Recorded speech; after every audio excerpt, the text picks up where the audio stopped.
Last Saturday night, my family and I got in the car and went for a drive. It was nice to get out of the house, and gas is really cheap, and so we didn't mind driving around and hanging out in a new setting other than our home. And one of the things that we noticed as we were driving around town was the number of driveways that had chalk drawings on them. Maybe you've seen this too, or maybe you saw it around Easter.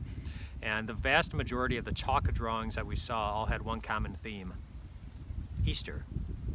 And not like Easter Bunny Easter, not Easter egg Easter, but Jesus Easter, Resurrection Easter. The chalk drawings were a great reminder as we drove around town that Easter is all about Jesus. Easter is all about a victorious God who goes with us through life, and that was a cool reminder. After the Israelites defeated the Amalekites in Exodus chapter 17, Moses wanted to give the Israelites a very similar reminder that we have a God who's fighting for us, and so he built an altar in a place where the Israelites would see it, and he named the altar, "The Lord is my banner."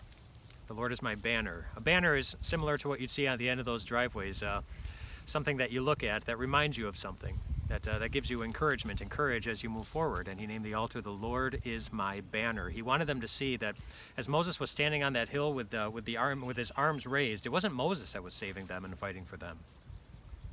It was the Lord. It was God himself who was fighting for them. And just one note about the enemy that they were fighting against, the Amalekites. We find out a little bit about the Amalekites in the book of Deuteronomy, and one thing we discover about them is that the Amalekites were a very cowardly enemy. They attacked them at the weakest points. They went after the weakest, at kind of those who were at the back of the line, who couldn't keep up with the rest of the army, and that's where they sought to attack them. They were really cowardly. They didn't go strength against strength.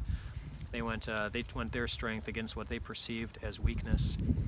And that can be a very discouraging enemy, one that picks you off in your weakest points, one that attacks the most vulnerable. And in many ways, this pandemic has been the same thing. It seems to be attacking those who are most vulnerable, who can't defend themselves so much, and that can really frustrate us. There's another enemy that we need to be aware of as we go through this, besides the pandemic, and that, of course, is another. Well, the Bible doesn't describe him as cowardly. Describes him as a lion, one who prowls, one who looks to devour us. And that, of course, is Satan. He wants to devour our confidence.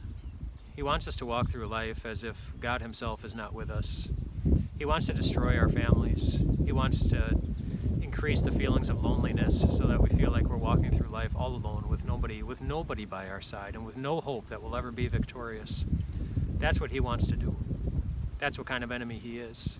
He's prowling on our weaknesses. But there's something else to remember about that enemy, the one that looks to discourage us. He's a defeated enemy. He's a defeated enemy. And he knows it. Satan has already been defeated. He's already been defeated for our God, who is also our banner, and a God who fights for us. A God who's stronger than the grave, stronger than death, whose forgiveness is stronger than even the whole world's sins, whose grace is bigger than anything, any enemy that we might go up against. The Lord is your banner too.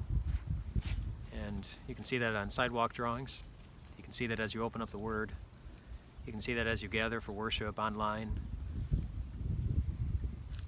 You see it anytime you consider the cross. We see a victorious Jesus who went toe-to-toe with every enemy, the greatest enemies that we will ever face. And he fights for us. And he's a victorious God. So rest well tonight, my friends. Rest well tonight. Your God fights for you too. The Lord is your banner.